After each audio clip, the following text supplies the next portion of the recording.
नाज़रीन, काजी फाइसा के फैसले आज उनके सामने आके खड़े हो गए हैं। अगर इंसाफ की कुर्सियों पे विराजमान लोग अदलो इंसाफ नहीं करेंगे तो अवाम बार बार उनसे सवालात पूछेगी। उन्हें दुनिया में भी जिल्लत उठाना पड़ेगी और आखिरत में भी जिल्लत का सामना करना पड़ेगा। काजी फाइसा ने कराची में एक जनाजे में शिरकत की और वहां उन्हें जिल्लत का सामना करना पड़ गया। काजी फाइसा को इससे पहले भी उनके किए गए फैसलों के ऊपर मुसलसल जिल्लत उठाना पड़ी, चाहे पाकिस्तान के अंदर हो या पाकिस्तान से बाहर हो। जिस तरह उनके साथ हुआ है पूरी कौम ने देखा है। एक दफा फिर से काजी फाइसा को जनाजे में जाना महंगा पड़ गया है। वहां उनके साथ क्या हुआ, अवाम ने क्या किया, पब्लिक के दरमियान जाना उन्हें किस कदर ज्यादा महंगा पड़ा, हम इसके ऊपर आपको मतीउल्लाह जान की गुफ्तगू सुनाते हैं। ऐसा ही एक वाकया हाल ही में कराची में बहुत सीनियर कानूनदान और साबिक वजीर कानून एडवोकेट खालिद अनवर उनकी राहलत फरमा गए, उनकी डेथ हो गई। तो उनके जनाजे के ऊपर जो जस्टिस मुनीब हैं, जो उनके दामाद हैं, वो मौजूद थे और वहाँ पे साबिक चीफ जस्टिस काजी फाइसा भी आए कब्रिस्तान के ऊपर। तो बताया गया कि जस्टिस मुनीब अख्तर ने उनको बिल्कुल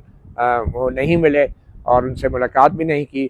और उस कब्रिस्तान में जितने भी लोग, इवन के साबिक चीफ जस्टिस साकिब निसार भी मौजूद थे, इवन के वो भी जस्टिस काजी फाइसा को नहीं मिले और कोई भी शख्स काजी फाइसा को बज़ाहिर मिलने के लिए तैयार नहीं था। सिर्फ 2 लोग मिले और उनके साथ भी जस्टिस काजी फाइसा ने कुछ ऐसी बात कर दी कि उन्होंने जब हाथ आगे बढ़ाया तो उनका नहीं, मैं हाथ नहीं मिलाता, कुछ पता नहीं चलता आज कौन बंदा मुनाफिक है और कौन नहीं है, कौन दिल से हाथ मिला रहा है, इस तरह की कोई बात कर दी। और फिर जो जज साहब हाथ मिलाने की कोशिश कर रहे थे, उन्होंने कहा हम तो वापस आ गए हैं। यानी कि उन्होंने एक तरह से कहा कि जो रिटायर्ड जज थे और दोबारा वो किसी शायद असाइनमेंट उन्हें मिल गई थी, तो उन्होंने कहा हम तो वापस आ गए। यानी एक किस्म का वो शायद मजाक कर रहे थे कि आप तो वापस नहीं आ सके, हम तो वापस आ गए। तो जिस पे काजी फाइसा ने कहा ज़राए के मुताबिक कि हम भी कुछ देर के लिए गुमराह हो गए थे, हम भी वापस आ गए हैं। तो अब ये कुछ देर के लिए जो गुमराह हुए थे, ये तो मालूम नहीं कि वो किसकी तरफ इशारा कर रहे थे,